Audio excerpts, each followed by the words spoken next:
passemos agora à pregação da palavra do Senhor. E para este momento, abriremos as nossas Bíblias na carta de Paulo aos Filipenses, capítulo 1, versículos do 12 ao 18. Carta de Paulo aos Filipenses, capítulo 1, versículos do 12 ao 18.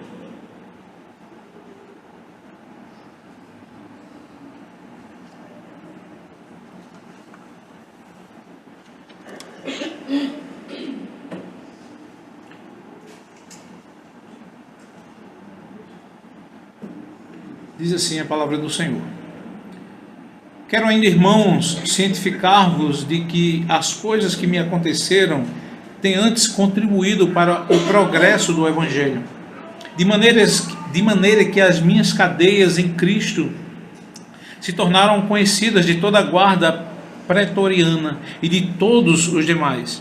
E a maioria dos irmãos, estimulados no Senhor por minhas algemas, ousam falar com mais desassombro a palavra de Deus. Alguns efetivamente proclamam a Cristo por inveja e porfia. Outros, porém, o fazem de boa vontade. Estes, por amor, sabendo que estou incumbido da defesa do Evangelho. Aqueles, contudo, pregam a Cristo por discórdia, insinceramente, julgando suscitar tribulação às minhas cadeias. Todavia, que importa? Uma vez que Cristo, de qualquer modo, está sendo pregado, quer por pretexto, quer por verdade. Também com isso me regozijo, sim, sempre me regozijarei. Amém. Vamos orar ao Senhor. Amado Deus, mais uma vez, Pai, nos colocamos diante do Teu trono de graça, diante da Tua presença, suplicando a Deus, a Ti, a iluminação do Teu Santo Espírito, para a compreensão da Tua palavra, para, ó Deus, termos o pleno conhecimento, a sabedoria que vem do alto, para, ó Deus, assim aplicar o conhecimento, ó Deus, de forma exata, adequada, como Tu determinas, como Tu queres, Senhor. Então, neste momento, ó Deus, abençoa-nos, segundo, ó Deus, a Tua boa vontade, com a pregação da Tua palavra, com a edificação do Teu povo, Senhor. E, ó Pai amado, peço a Ti, ó Deus, que eu seja instrumento em Tuas mãos para falar ao Teu povo de forma que seja compreensível, de forma, ó Deus, que eu seja também fiel à Tua palavra, Senhor. Por favor, ser conosco também neste momento. Assim nós aqui oramos, em nome de Cristo, Teu Filho bendito. Amém. Meus irmãos, o trecho de Filipenses, capítulo 1, versículos 12 ao 18, revela uma perspectiva surpreendente do apóstolo Paulo diante das adversidades que ele enfrentava ao escrever esta carta. Nós podemos ver que Paulo, quando escreve essa carta, ele escreve no momento em que ele estava preso, ele estava de fato ali em Roma, e escreve porque teve informações de como estava a igreja de Filipos, como eles necessitavam da instrução pastoral, das dificuldades, dos desafios e da situação em que o apóstolo Paulo se encontrava no momento, porque ele estava preso. E como estava o apóstolo Paulo, e Epafrodito, ele foi mensageiro do Senhor para que pudesse levar informações de como estava o apóstolo Paulo, de como o que precisava a igreja quanto ao trato pastoral, a forma como eles caminhavam, os acontecimentos ali da igreja. E apesar de estar preso, Paulo entende que sua prisão serviu para promover o Evangelho, não como motivo de embaraço, de tropeço, de obstáculo. Não, o apóstolo Paulo, ele viu a sua prisão como um instrumento de Deus, uma ferramenta do Senhor para que a igreja fosse ali edificada. E Paulo fala de como está a sua situação, como ele se encontra, como está o seu coração, porque estando preso de forma injusta por pregar o Evangelho, O apóstolo Paulo ali, ele é preso, mas ele sabe e ele entende que apesar da sua prisão, o evangelho foi promovido, o evangelho foi pregado. O apóstolo Paulo estava preso, mas o evangelho não. E aqui ele demonstra, meus irmãos, desse texto, uma absoluta confiança na soberania de Deus, onde Deus transforma até as situações mais adversas em oportunidades para a proclamação do evangelho, para que o seu evangelho, o seu reino pudesse avançar. Nada pode deter o reino de Deus, nada pode deter o evangelho, nada pode deter o avanço da igreja do Senhor Jesus Cristo aqui na terra. E é essa a ideia que o apóstolo Paulo traz aqui. Essa passagem, o apóstolo Paulo, ele traz como prioridade o avanço do evangelho, independentemente das motivações humanas, independentes do bem-estar, do próprio apóstolo Paulo, porque ele estava ao lado de um soldado romano acorrentado para que pudesse escrever e receber as visitas ali. E a ênfase que Paulo traz desses versículos é que Deus, ele governa soberanamente todas as coisas para cumprir os seus propósitos redentores, e que a exaltação de Cristo deve ser a meta suprema em nossas vidas. Então aqui o apóstolo Paulo, ele mostra que Deus, ele está assentado no seu alto e sublime trono, governando todas as coisas para o louvor e glória do seu santo nome. Então aqui, meus irmãos, o propósito redentor aqui de Cristo, do qual o evangelho, o seu reino, ele, como o Rei dos Reis, ele receberá e recebe toda a glória. Esse texto, meus irmãos, ele serviu de encorajamento aos crentes ali de Filipos. Ele serviu ali como um combustível para que eles pudessem prosseguir ali na sua adoração e serviço ao Senhor.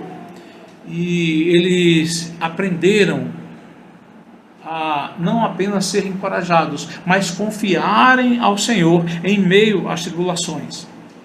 Em meio aqui, meus irmãos, aos desafios que eles enfrentavam, e principalmente a entender que o desafio da igreja se manter pura, no centro da mensagem da glória do Senhor, da vontade do Senhor e da mensagem do evangelho. O evangelho, ele tem que ser proclamado por nós, da forma como se ordena na sua palavra, mesmo que o mundo, mesmo que os reinos, os homens, seja lá quem for contra, não aceitarem, não se submeterem, perseguirem, nós estaremos sempre fiéis ao Senhor. A mensagem tem que ser transmitida de forma fiel, sem misturas, sem arrefecimentos, sem eufemismos. Nós temos que proclamar o evangelho aonde nós estamos, porque o princípio da nossa vida, de todas as áreas da nossa vida, eles têm que estar ligados ali ao centro da vontade do Senhor. E aqui, meus irmãos, o Senhor nos traz esse desafio de nos manter fiéis, seja lá qual for as circunstâncias, seja lá qual for a situação, mesmo se as nossas vidas estiverem em risco, estiverem os nossos trabalhos, o nosso sustento, ser ali de fato comprometido, estiver sofrendo ali alguma intimidação, nós temos que nos manter fiéis à pregação do evangelho. E aqui o apóstolo Paulo, ele mostra, meus irmãos, a soberania de Deus e a centralidade de Cristo no progresso do evangelho. E é sobre isso que nós vamos meditar esta noite. Temos aqui o tema sobre a soberania de Deus e a centralidade de Cristo no progresso do evangelho. Como é que o reino de Deus avança? Nós muitas vezes pensamos que a igreja, o reino de Deus, ele está ali intimidado, é minúsculo, é pequeno, em vista a muitos reinos. E no contexto em que Paulo escreve aqui a igreja de Filipos, uma igreja pequena, minúscula, em que ali era serva, era de fato, ela foi alcançada, foi ali tomada pelos romanos, o império glorioso, e que Paulo está em Roma. Ele escreve à igreja dizendo: o reino de Deus avançará. O reino de Deus é eterno, e todos os outros reinos, eles cairão, eles ruirão, mas a igreja de Cristo, o reino de Deus, ele será eterno. E nós vamos entender aqui, como o apóstolo Paulo, ele fala acerca do evangelho, da igreja de Cristo. Aqui podemos entender que o apóstolo Paulo tem uma interpretação de quando Cristo diz que as portas do inferno não prevalecerão contra a igreja do Senhor, que seremos vencedores em Cristo Jesus. Então, meus irmãos, aqui o apóstolo Paulo, no primeiro ponto, ele vai nos mostrar o progresso do evangelho em meio às adversidades. Os versos 12 a 14, o apóstolo Paulo nos fala acerca do progresso do evangelho em meio às grandes dificuldades, adversidades que a igreja enfrentava, a igreja de Filipos. As cadeias, meus irmãos, de Paulo, aqui nos mostra o progresso do evangelho. Leia, ouça aqui as palavras do apóstolo Paulo à igreja de Filipos, no versículo 12, quando ele diz assim: quero ainda, irmãos, que saibais que as coisas que me aconteceram têm antes contribuído para o progresso do evangelho. Então Paulo escreve aqui aos Filipenses para esclarecer de que maneira nenhuma sua prisão havia prejudicado ao progresso do evangelho. Como se dissesse: olha, o grande bandeirante da fé, o apóstolo dos gentios, aquele que era de fato o grande missionário aqui no início da igreja, ele foi preso. Então a igreja, o evangelho, ele ali deu uma pausa, ele foi ali de fato parado por algum momento, e Paulo diz: de maneira nenhuma. Antes, a minha prisão serve para o progresso do evangelho. Então ele afirma de forma categórica que suas cadeias ali não foram barreiras de impedimentos à mensagem de Cristo. Muito pelo contrário. Essa prisão de Paulo serviu para a contribuição do avanço do evangelho. Por que nós entendemos isso? Nós vamos ver aqui, meus irmãos, que o texto usado, a palavra usada no original para progresso, que é prokopê, e ela tem um significado profundo para os ouvintes daquela época, porque essa palavra evoca a imagem de um exército abrindo caminho num terreno hostil, indicando que o evangelho continua a avançar mesmo diante das barreiras. Veja, irmãos, é necessário que nós entendamos o contexto histórico, os primeiros ouvintes, o contexto em que eles estavam, para nós entendermos a palavra do apóstolo Paulo. É necessário que entendamos o significado dessa palavra prokopê. Ou seja, eles estão, Filipos fazia parte do grande império romano, o qual foi tomado pelo império. E o Império Romano, e principalmente o exército romano, ele era conhecido por conquistar todas as nações daquele período. E o exército romano, ele tinha uma tática. Eles eram ali harmonizados em tudo que fazia. Eles eram muito bem treinados. Tanto é que hoje, muitas vezes nós assistimos filmes ou vimos os soldados ou nas corporações militares, ali a marcha. Eles têm que marchar de forma igual, tem que ser milimetricamente, tem que ser ali de uma forma que seja em sintonia. Isso é formado até hoje para que eles tenham ali uma comunhão de pensamento. Na época do apóstolo Paulo, no Império Romano, eles tinham uma tática de guerra. Eles tinham o seguinte: eles, quando avançavam contra os exércitos inimigos, eles usavam muito o escudo, né? Os da frente colocavam os seus escudos na frente, os que estavam na fileira da esquerda no seu braço esquerdo, na direita no seu braço direito, e os que estavam no meio, eles colocavam o escudo em cima, fazendo tipo um tanque de guerra, fazendo com que eles entrassem em meio aos exércitos. Eles entravam no meio e eles dividiam ali aqueles exércitos e eles conquistavam todos aqueles ali. E essa palavra procoper evoca justamente essa imagem de um exército abrir um caminho em um terreno hostil. E é isso que o Evangelho faz. É isso que o Evangelho traz aqui. E o reino de Deus continua a avançar. E o reino de Deus é muito mais poderoso do que o exército romano. É necessário que nós entendamos o contexto aqui desses primeiros ouvintes. E agora nós entendemos a palavra do que indica que esse progresso, ou seja, o exército de Deus está entrando no terreno inimigo. E é isso que nós fazemos, a igreja do Senhor, com o Evangelho.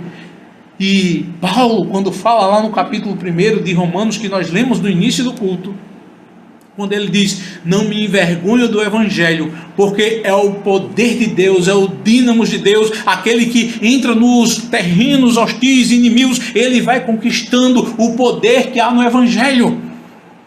Paulo está trazendo justamente isso. O Evangelho continua em progresso, ele não para, vai sempre avançando.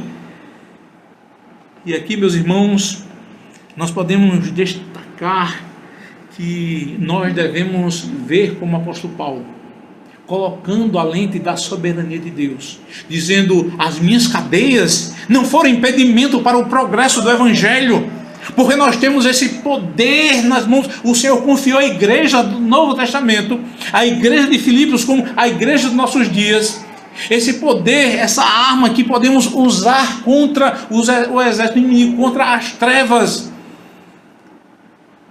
E aqui, meus irmãos, quando colocamos a lente da soberania de Deus, nós podemos perceber que as adversidades cumprem o propósito de Deus.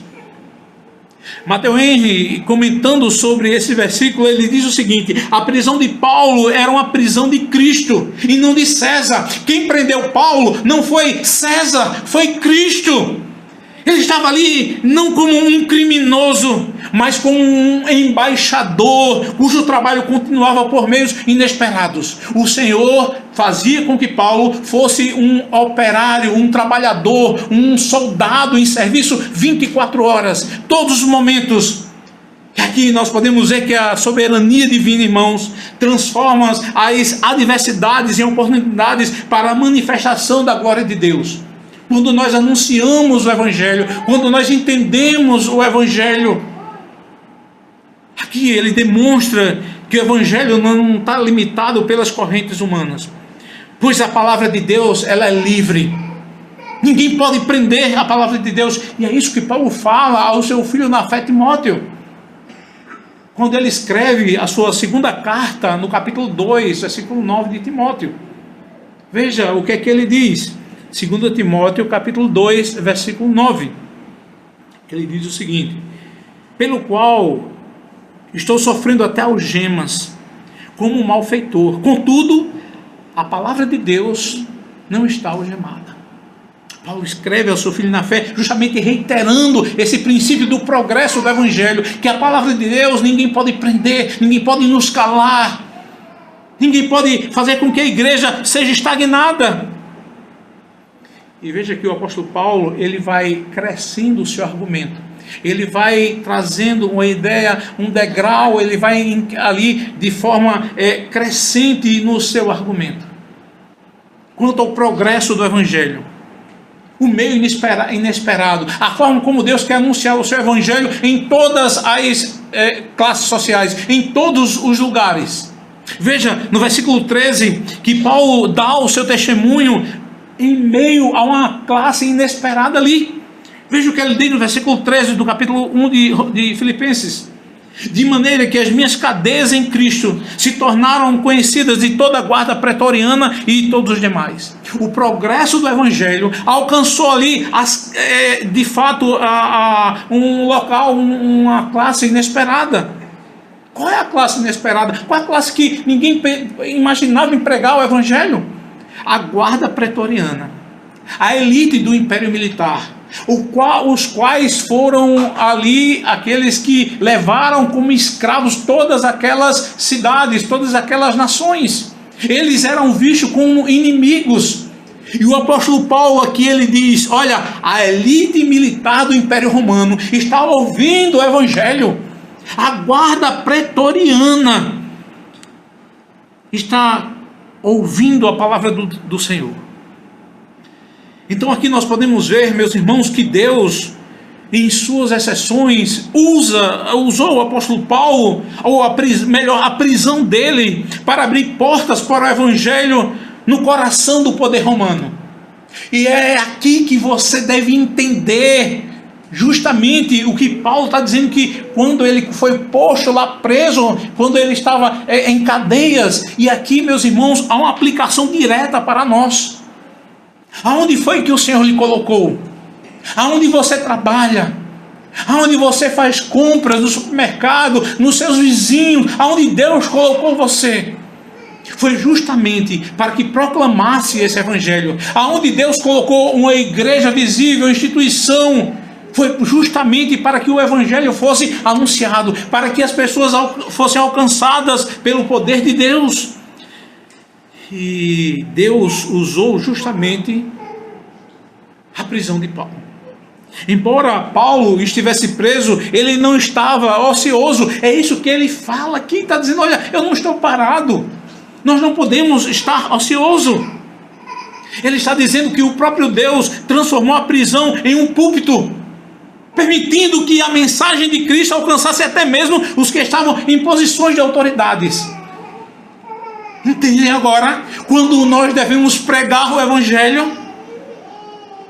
E Paulo, ele vai além e usa uma expressão aqui: em Cristo.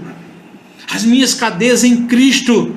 Enfatiza que as suas cadeias não eram meramente circunstanciais, mas ele estava de fato diretamente ligados ao compromisso que ele tinha com o Evangelho, mas acima de tudo na soberania de Deus. É assim que nós devemos ver a nossa vida. As exceções, as dificuldades, ou até mesmo as bonanças, os momentos de tranquilidade que o Senhor traz, é para proclamar o Evangelho. É a glória de Deus, é a soberania de Deus. Nada está fora do seu controle.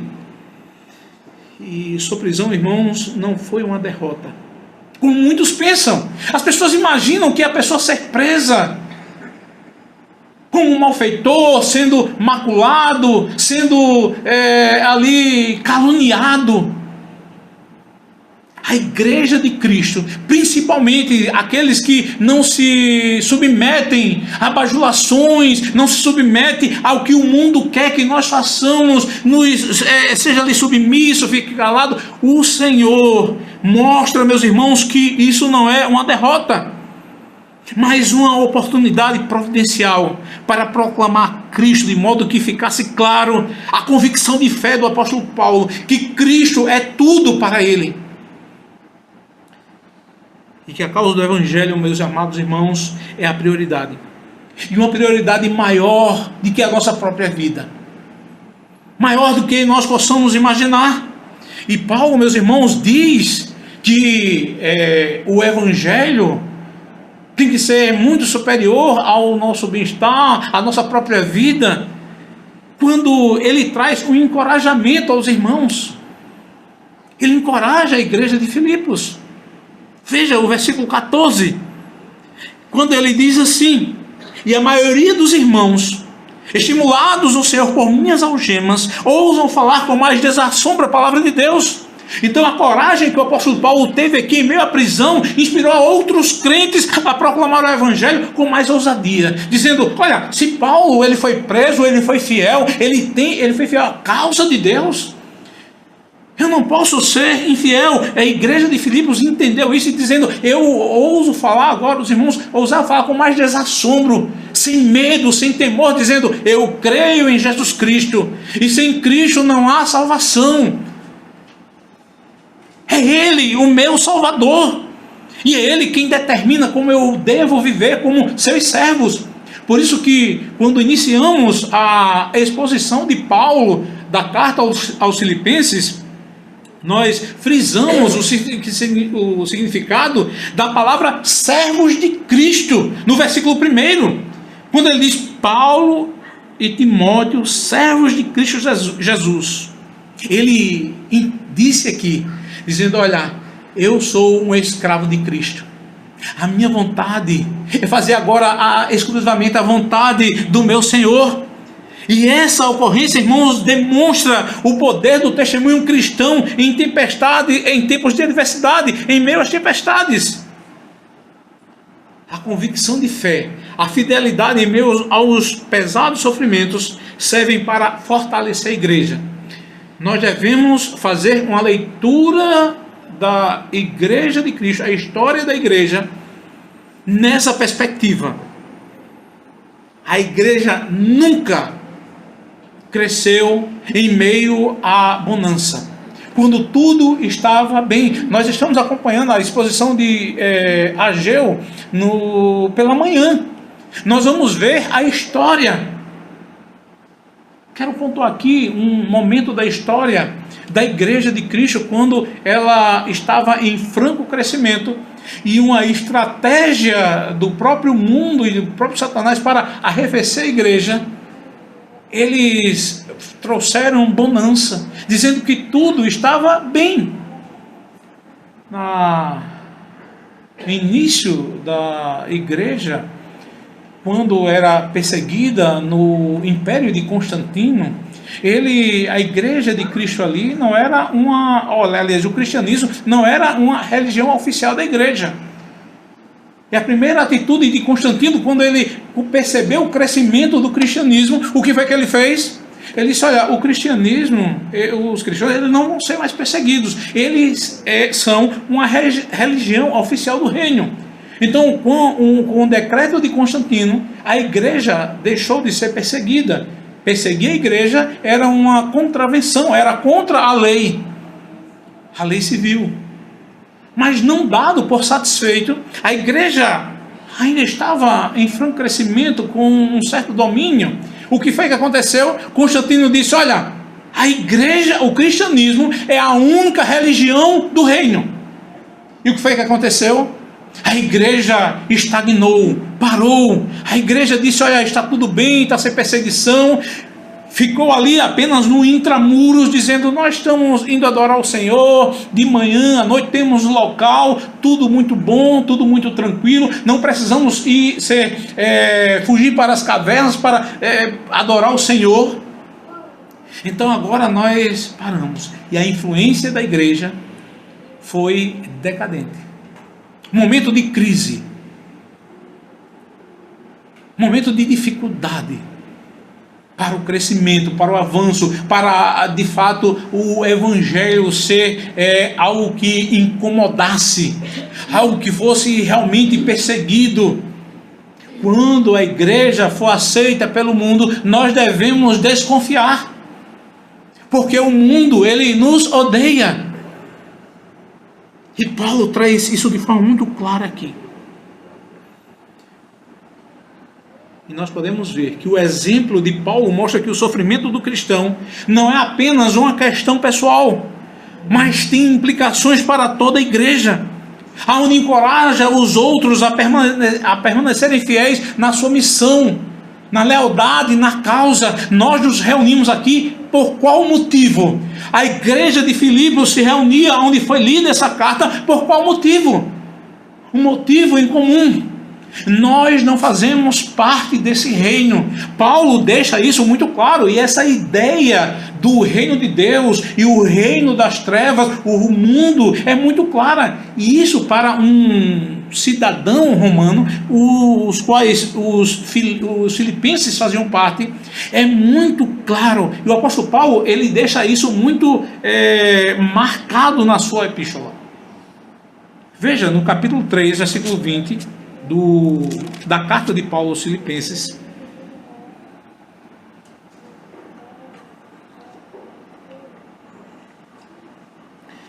Capítulo 3, versículo 20 da carta de Paulo aos Filipenses, que ele diz assim: pois a nossa pátria está nos céus, de onde também aguardamos o Salvador, o Senhor Jesus Cristo. Veja que ele usa aqui o termo a nossa pátria, ou seja, a nossa nação. Não está aqui, está onde? Nos céus, de onde Cristo virá. A igreja, o qual é o reino vencedor, que vai progredindo, não é o Império Romano com toda a sua força, com todas as suas conquistas, não é. É a igreja do Senhor. E por isso que Paulo mostra que aqui o sofrimento não é apenas uma questão pessoal, mas tem implicações para o nosso entendimento quanto ao reino de Deus. Por isso, irmãos, aqui nos versos 12 a 14, no primeiro ponto, onde o apóstolo Paulo ele fala do progresso do evangelho, as implicações da sua prisão. Em vez de ter uma consequência, um resultado ali que fosse arrefecer ou desmotivar a igreja, serviu justamente ao contrário, para que a igreja avançasse. Ele vem aqui encorajar a igreja de Filipos, como encoraja a igreja dos nossos dias, como encoraja a igreja Sólida de Glória.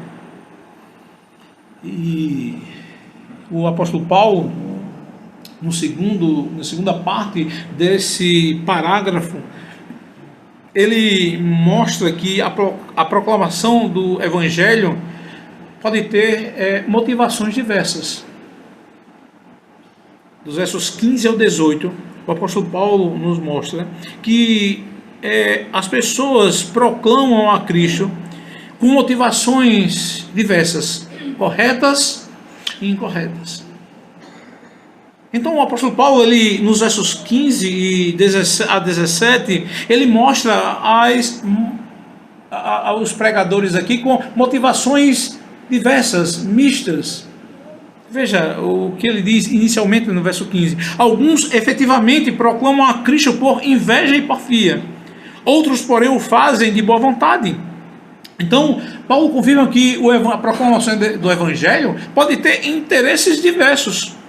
Alguns pregam o Evangelho por amor, o qual confirma de fato que o chamado do apóstolo Paulo, o princípio apostólico do apóstolo Paulo. Aonde? No verso 16. Ele diz, veja, o verso 15 diz, alguns efetivamente proclamam a Cristo por inveja e por porfia. Outros, porém, o fazem de boa vontade. Ele diz, estes por amor. Nós sabemos que esse princípio desse pronome definido, ele vai dizer estes, se referindo aos que proclamam a Cristo por amor. Ele se refere primeiramente à igreja, àqueles que são apoiadores do apóstolo Paulo, onde confirma ali o seu ministério apostólico. Ele diz também que outros foram movidos por amor, aliás, por inveja e por ambição. Uns por amor, outros por inveja e ambição, buscando causar aflição adicional a Paulo durante a sua prisão. E acontece isso, meus irmãos. Quantos pregadores fiéis ao Evangelho, que não submetem muitas vezes as pessoas ao contexto em que vivem, ou que muitas vezes querem que diluam ou amenizem a mensagem do Evangelho, dizendo como as pessoas querem que você se submeta, como você possa direcionar a sua vida, começam a macular e eles pregam o Evangelho, mas qual é a motivação? A motivação é uma motivação completamente errada. Ele, no verso 17, ele diz assim: aqueles, contudo, pregam a Cristo por discórdia, insinceramente, julgando suscitar tribulação às minhas cadeias. Então, irmãos, essa diversidade de motivações é um exemplo da soberania de Deus. Porque mesmo quando os homens agem com interesses errados, Deus pode transformar suas ações para o bem, de forma que Cristo seja exaltado e o Evangelho avance. Isso está dentro da doutrina da providência. Nós conhecemos bem ali a história de José, ali em Gênesis, onde os seus irmãos, eles conspiraram, fizeram tudo contra José, mas no fim eles estavam contribuindo para que José tivesse êxito, ou seja, aquilo que Deus determinou, aquilo que Deus prometeu a José, pudesse de fato se confirmar, se concretizar. Então, Deus transforma as ações erradas, as motivações impuras, para que o Evangelho avance e Cristo seja glorificado. Esse texto, irmão, serve como advertência para a igreja nos nossos dias, nos chamando a examinar as motivações de como proclamamos o Evangelho. E nós devemos entender, como o apóstolo Paulo, que há pessoas de fato que proclamam a Cristo com motivações erradas. Nós temos que fazer essa leitura para que nós possamos prosseguir no Evangelho. Porque quando nós levantamos expectativas grandes, altas, de uma igreja que como se não tivesse defeitos, não tivesse dificuldades, podemos frustrar as nossas expectativas. Mas quando entendemos que dentro da igreja, a igreja visível, me refiro aqui, pode haver pessoas com motivações erradas, mas no entanto, isso não muda em nada a motivação de Paulo pregar o Evangelho, de fazer parte da igreja, de ser um missionário, de usar a sua vida para o louvor e glória do Senhor. Como podemos ver isso? Ouça, preste atenção o que Paulo diz no verso 18. Ele faz uma pergunta, aqui eles querem falar de pergunta quando ele diz, todavia que importa? Uma vez que Cristo de qualquer modo está sendo pregado, quer por pretexto, quer por verdade. Também com isto me regozijo, sim, sempre me regozijarei. Então a resposta de Paulo aqui revela a sua perspectiva de Cristo estar no centro de todas as coisas. O que importa não são as motivações humanas. O que importa para Paulo é que, de fato, Cristo está sendo proclamado. E essa postura dele demonstra uma alegria fundamentada na soberania de Deus, na centralidade de Cristo. Dizendo, as pessoas podem falar de Cristo de uma forma que nós nunca imaginamos. E aqui, meus amados irmãos, está um entendimento que devemos ter da pregação da palavra de Deus. Porque tem o princípio divino humano. Deus, meus amados irmãos, usa pessoas que são imperfeitas, seres humanos. Mas ao mesmo tempo, o grande pregador, aquele que aplica a pregação, é o Espírito Santo de Deus, que faz com que as pessoas tenham o entendimento, com que as pessoas tenham a iluminação do Evangelho de Cristo. Veja, meus irmãos, para entender isso de uma forma mais detalhada, nós temos que pregar todo o conselho de Deus. E Paulo fala isso lá em Atos capítulo 20, versículo 20 e versículo 27. E quando chega ali nas genealogias, nós temos que pregar a genealogia. E a pessoa diz, rapaz, o que é que a genealogia tem a nos ensinar? O que é que as pessoas podem tirar daqui da genealogia? É a palavra de Deus. E pessoas, muitas pessoas, foram alcançadas pela pregação da genealogia. E nós temos dificuldade, eu estou usando a genealogia, o texto aqui, porque nós temos dificuldades até em ler. Quando chega aí em alguns livros da Bíblia que tem genealogias longas, várias genealogias, tem pessoas que dizem, eu pulo a genealogia e vou logo para o próximo texto. Mas não devemos deixar de ler, pregar a genealogia. E Deus faz com que as pessoas entendam, a partir de uma genealogia, o Evangelho de Cristo. Porque o Espírito Santo, Ele que tem todo o poder, o qual criou todas as coisas, que formou todas as coisas, que trouxe de ordem todas as coisas, que governa e sustenta, Ele tem o poder de ir ao coração do homem, o mais vil pecador que somos nós, e transformar, trazer o entendimento.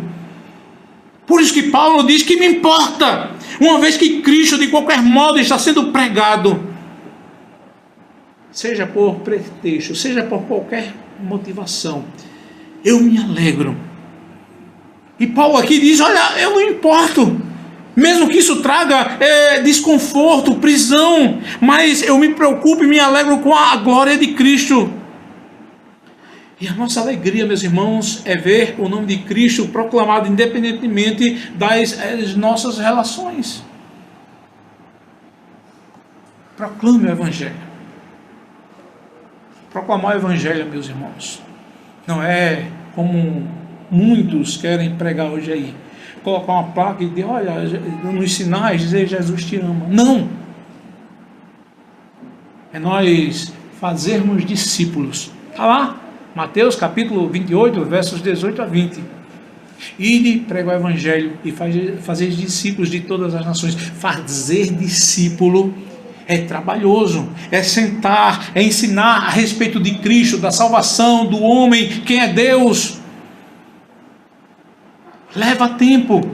Veja, no capítulo 9 de Mateus, o Senhor ali, se eu não me engano, Mateus, deixa eu conferir o texto, meus irmãos, é Mateus capítulo 9, versículo 9, a qual ele chama aqui Mateus.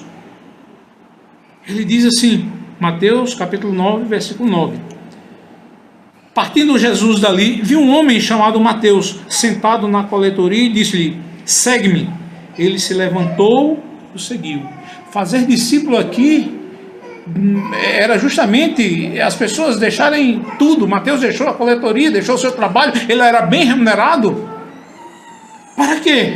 Para que ele fosse seguir a Cristo, ele aprender aos pés do Mestre.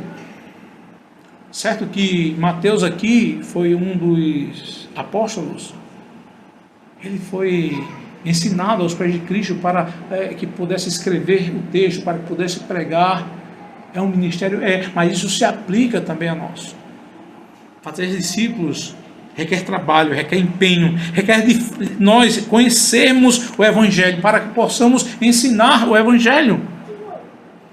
Então aqui nós podemos, aqui meus irmãos, tirar algumas lições teológicas e práticas. Primeiro, que nós podemos ver que o texto de Filipenses capítulo 1, versos 12 ao 18, nos mostra que Deus está no controle de todas as situações. Ele transforma os obstáculos em uma oportunidade, e usa até as motivações humanas equivocadas para cumprir os seus propósitos. Então, quando você vê e diz, rapaz, que situação embaraçadora, como é que eu vou me posicionar, o que é que eu vou falar aqui? Não esqueça, o Senhor colocará na sua boca a palavra. Abra a boca que eu encherei. O Senhor vai falar, vai mostrar os seus propósitos, vai cumprir os seus propósitos. Outra aplicação aqui é a centralidade de Cristo no ministério do apóstolo Paulo. E aqui, meus irmãos, nós podemos ver esse princípio aqui de autoridade do ministério apostólico de Paulo, com os pastores, presbíteros, diáconos, os oficiais da igreja, mas também os cabeças dos lares. que o nosso foco principal deve ser a nossa vida em Cristo. Nós não devemos buscar a nossa própria glória, nós devemos exaltar a Cristo. E o exemplo do apóstolo Paulo aqui desafia a nós a vivermos de forma que Deus receba toda a glória. E esta é uma forma de nós analisarmos a nossa motivação, colocando os nossos interesses pessoais ou institucionais sob o interesse e o propósito de Deus. E assim nós podemos testemunhar em meio a todos os momentos a respeito de Cristo. As cadeias de Paulo não silenciou a palavra de Deus, mas muito pelo contrário, amplificaram o seu testemunho, ampliou ali de fato as pessoas, as classes sociais a qual Paulo ia proclamar o Evangelho.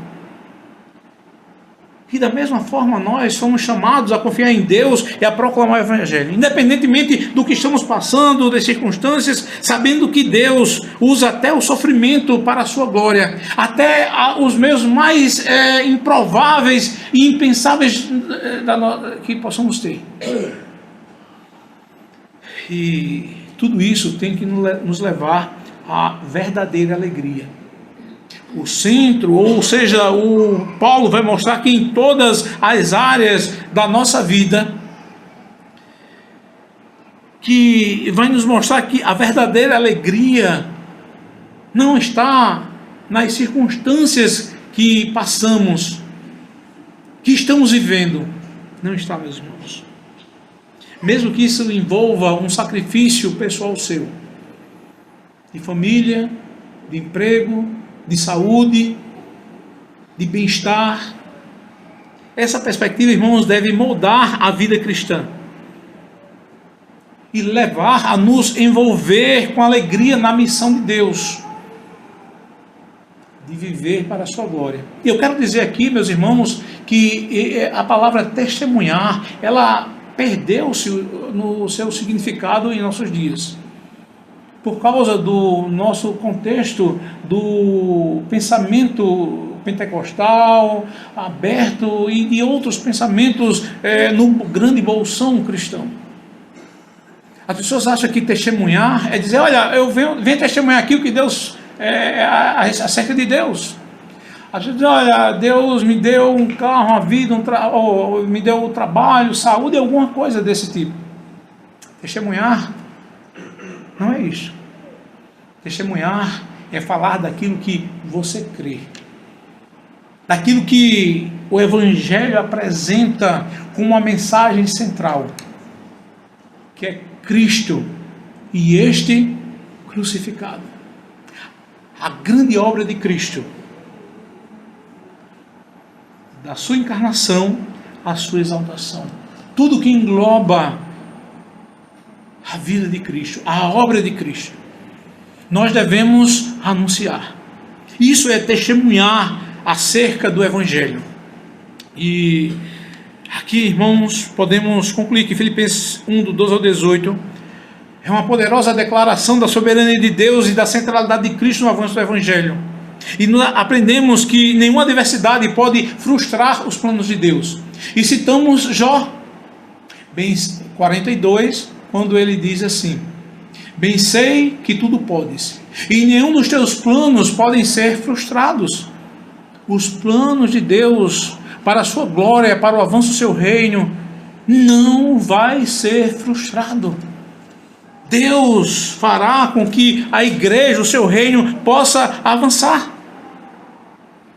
Então aqui, esse texto é uma mensagem, uma chamada à confiança nas exceções divinas e à alegria na missão de Deus. Qual é a sua alegria? A alegria plena e perfeita. É só quando tudo está nos seus devidos lugares, sem nenhuma luta, em nenhuma área, nenhuma dificuldade. Isso não é a plena alegria. Podemos estar alegres nesse momento também. Mas o que Paulo quer dizer é que a alegria não é extra, não é circunstancial. Não é o que está ao nosso redor, mas intra, é aquilo que temos a motivação correta, é a alegria em Cristo.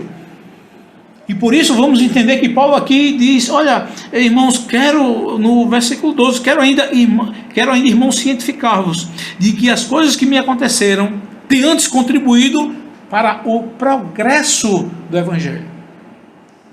O progresso do Evangelho e a centralidade da soberania de Deus. O avanço do reino. A forma como Deus conduz todas as coisas. Nós temos que olhar tudo na perspectiva da soberania de Deus, do governo do Senhor sobre todas as coisas. E assim, direcionar a nossa vida e perguntar a nós mesmos e analisar as nossas motivações e dizer, eu não posso estar alegre. Eu posso estar triste, porque a minha motivação, a minha alegria está no Senhor. O Senhor é a nossa alegria. Que Deus nos abençoe como igreja do Senhor. A exemplo do que Paulo ensinou à igreja de Filipos, possamos viver com as mesmas motivações e o mesmo encorajamento para a glória do Senhor. Amém.